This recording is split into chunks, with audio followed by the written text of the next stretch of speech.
Today, there is a large variety of tools you can use to assist your writing. The purpose of this short video is to go through some of the basic tools you can use for free, going through tools like a dictionary to a thesaurus, explain how you use a spell checker, how you use Grammarly or ChatGPT, which also have some free versions, and some other tools that you can use just by using the internet that will help you as a writer. These tools have a lot of benefits. They can help you as a multilingual that may not have a perfect vocabulary or perfect control of grammar, but they also have some problems and they need to be addressed with care. My name is Shai Dotan. I'm Associate Professor of International Public Law at the University of Copenhagen Faculty of Law. In these lectures, I aim to help you improve your English, especially as a multilingual. First, dictionaries. A common mistake that multilinguals do is they use dictionaries that go from the mother tongue to English. So German to English, French to English, Danish to English. The problem is that every language is different. And when you are trying to translate and find a word that is similar, they're never exactly the same. Every word may have undertones and connotations that don't travel between the languages. And that's exactly what you miss when you're using a language-to-language dictionary. When you want to write well in English, you have to get yourself ready to use an English dictionary and use it well, which means that you're reading the word, you're reading some usage, so several examples of it. You may glance at the etymology of a word to get some hints about how it should be used, and some dictionaries have a little bit more than that. So for example, I once had a great English dictionary, probably my best in history, Random House dictionary, that used a disambiguation. It actually compared words that are synonyms that are very, very similar but not exactly the same, and explained where to use them. So you want to read, when you read a dictionary, don't just read the definition in a word or two. Try to read it a little deeper into that. If it's a technical term, don't use just a dictionary.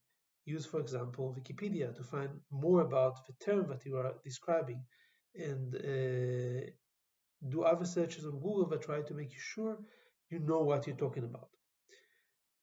Sometimes, as a multilingual, you're looking for a word and you just can't find it. The word that pops in your head all the time is a word in your mother tongue. You know that you knew the word in English, but you don't remember it. That's a perfect case where you can use a dictionary from language to language. For example, you're German, you want to find a word in English, you cannot recall that, use Leo. It's a very good German to English word. You find an English word that you already know, great, you already know the word. You're not going to make a mistake using that because you already know that. You may, just to be sure, look it up in a dictionary as well, but if you don't do that, that's also okay. Which English dictionaries do I trust? Now, my first one is, as long as you're using a generally established English dictionary, you're usually safe. These are usually quite good dictionaries. So if you were using, I had the Collins dictionary that was great, and the Oxford is excellent. You can use dictionaries online, and you should do that because it's much more comfortable than to have a cumbersome book. When I used to read a lot in English as a beginner, I always carried the heaviest one-volume dictionary that I could find. So the Oxford, the Collins, and the Random House, these were dictionaries that I ran through until they just fell apart from overuse. And that's very useful to learn more words, because as you search in a word in a big dictionary, you see the words in the vicinity of a word that you are looking for, and you learn them on the way. But now you're working, you're probably in front of a computer or a laptop, and you want to find the word quickly. If there's a word, you know the word in English, either you go to it through your language to this English word and you just want to make sure, or you remember the word in English but you're not sure about what it means, you check up the word in the dictionary. Which dictionary should I use? A good choice is dictionary.com. It's a really good website, just very easy to find, www.dictionary.com. They give relatively short definitions, but they're very accurate. You can find some examples there. Another one that I like is Merriam-Webster. I use that a lot. their website is also quite good and the definitions are usually very good.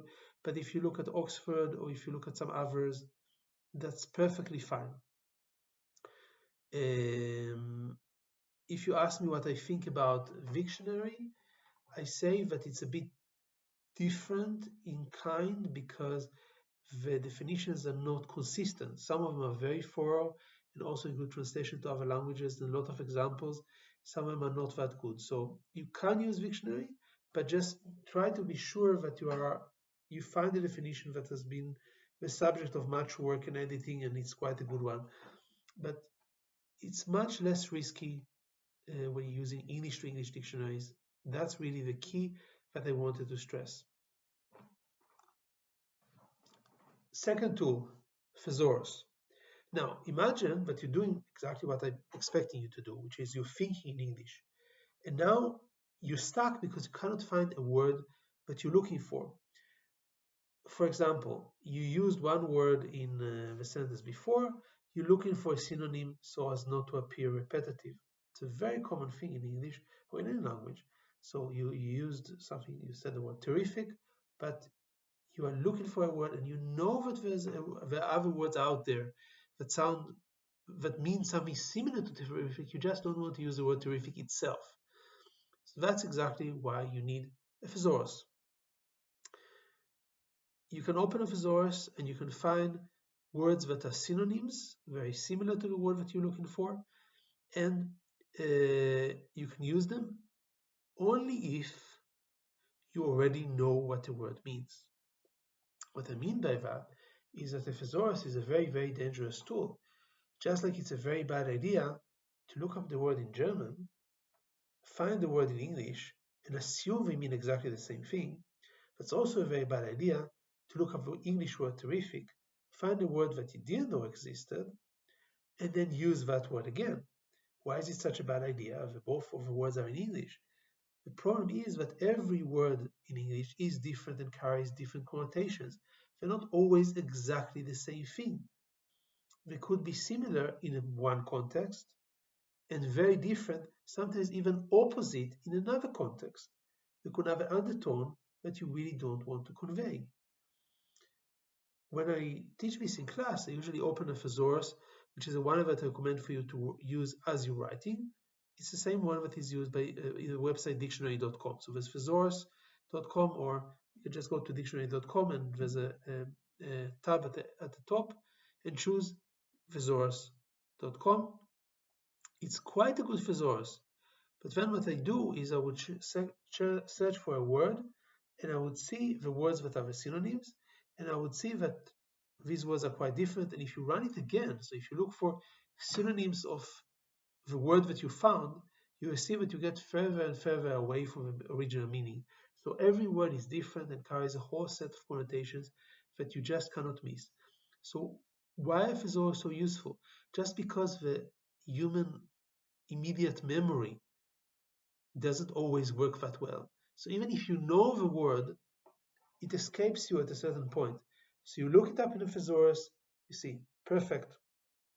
That's exactly the word that I was looking for, and I couldn't remember it, and then I can use it when I write. Is that the only case we're using a thesaurus? I wouldn't be that strict. Why? If, just like I allow you to search a word from a German to English dictionary, then check the word that you find in English in an English dictionary, like dictionary.com, check it thoroughly, check its usage, and then use that. I would say the same thing about thesaurus.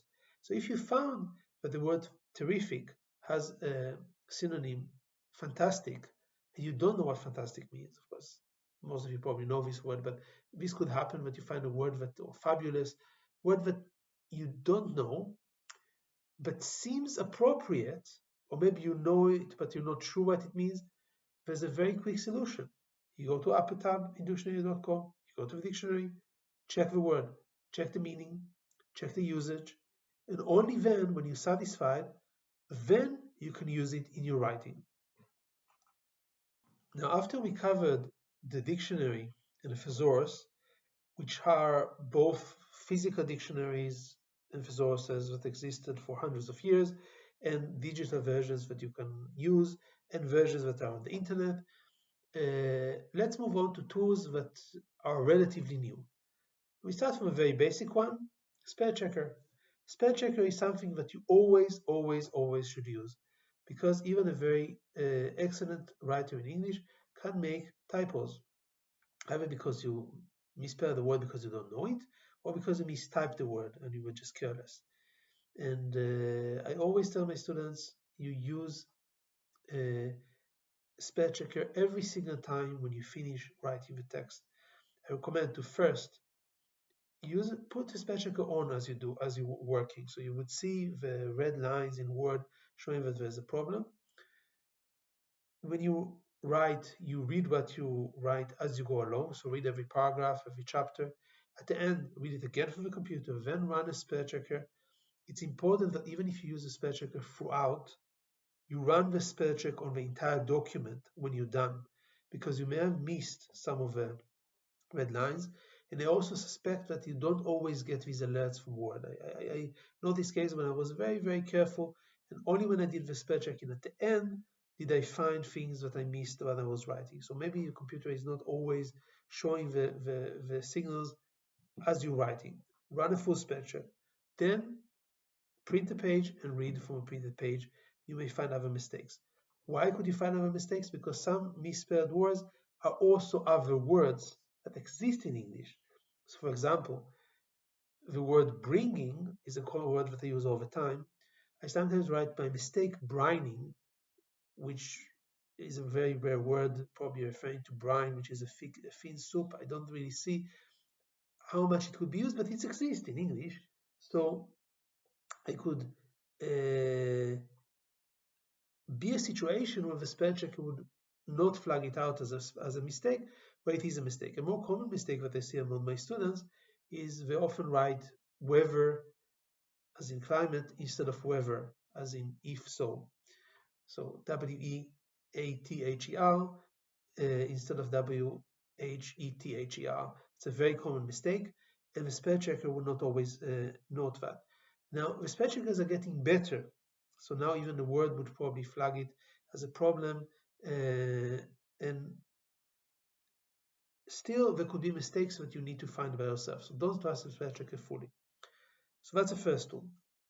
Now Grammarly. Grammarly checks for typos, and that's great, but it also does much more than that. It checks for grammatical errors. It gives you recommendations on clarity of your writing. You can get the premium version if you are investing in writing and in learning how to write. I recommend that you do that. But even if you take a free version, it will save you quite a lot of time. When I write things that are not of great importance, like emails that are not of crucial importance, I would usually write very fast, and then I would just let Grammarly do a lot of editing for me. When I write work that is for publications, I usually write more slowly, and I think as I write. I don't want to surrender too much to the tyranny of AI tools like Grammarly, which leads me to the next level of tools that I've seen students using.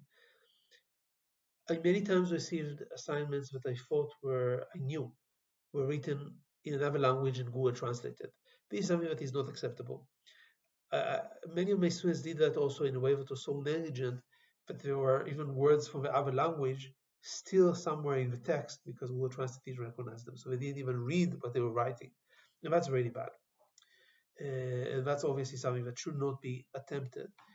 I see that there are more and more people that are using tools like write a very rough version in English or even a Google Translate from English, then run it through ChatGPT and ask it to improve the writing.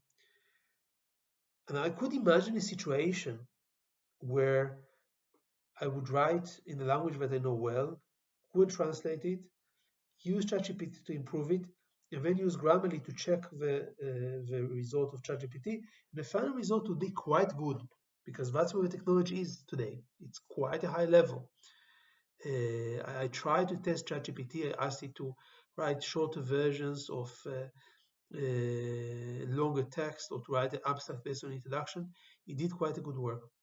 My biggest concern is as good as this version is, it's not really yours, it's not your thoughts. The key mantra that I repeat in my course is writing is thinking. You need to write well to use it as a tool of thinking. And if you are delegating all the difficult work of processing the language to a computer, you get something that is not your thoughts. Okay, it may look very pleasing to the eye, it may look very aesthetic, but it could be fundamentally wrong because it's not the facts that you're talking about, or it could be just something that is not what you mean, what you want to convey. So I ask you, especially now as we see this technology developing and it's developing very, very fast, it's better to exercise caution. So spend more time, write your text with first minimal intervention. So just a spell checker to avoid typos that make the entire text more cumbersome and difficult. Do a lot of editing yourself. You can use Grammarly to change things where you see a clear improvement to save you time, but don't do more than that. Don't use ChatGPT to write a version that would be better written. Don't use Google Translate and then dress it up, because these are not your ideas. This can be a very dangerous exercise. Now, if you want to avoid sophisticated tools changing your words, you can try to do your own research by yourself. Now, I don't send you to read grammar books, but for example, you can use grammar forums. If you're not sure about how to decide if you say at a university, in a university, or on a university. So look it up in a grammar forum. That's a very safe way. You just Google it, in, on, at, and a certain word, and then you will see a form that is almost always correct. And that way you keep your control of a text. So you're always able to check that your grammar use is correct. If you want more than that, if you want to actually understand what phrase sounds better to the Anglophone ear, but you don't want a machine to decide it for you, one of the things you could do is you can take a phrase, say if you want to distinguish between what is better, say the greatest of all times or the best of all times. These are both valid equivalents. How do you know what sounds better? Greatest of all times, the GOAT is a common expression, but if you don't know that, what you can do is take these two expressions, put them in quotes, run them against each other in Google Scholar. You don't necessarily, there are even websites that compare how much things are quoted, but just do it yourself. So quote and see. What you would usually see is that a phrase, a series of words, 2, 3, 4 words, put together in a quote, if it's a very common phrase, if it's something that is pleasing for the Anglophone ear, you would find tens of thousands of hits, sometimes millions, okay? If it's something that sounds very clunky and strange, you will still find hits, but much, much less. So if you have one version that finds 100,000 hits, and another that has 600 hits, choose the one with 100,000 hits. And then you are the one doing the research. So you are the one deciding what sounds best to the Anglophone ear. Because I don't always agree with what Grammarly does, and I don't always like the phrasing that is with ChatGPT, and it's important that you keep yourself in control. So these are the tools that you can use either for free or for a very small sum, going through dictionaries, thesauruses, and then tools like spell checker, and knowing how to use Google Translate, ChatGPT, Grammarly, and other tools that you can use just by running searches in the internet and doing your own research. Remember, stay in control because writing is thinking.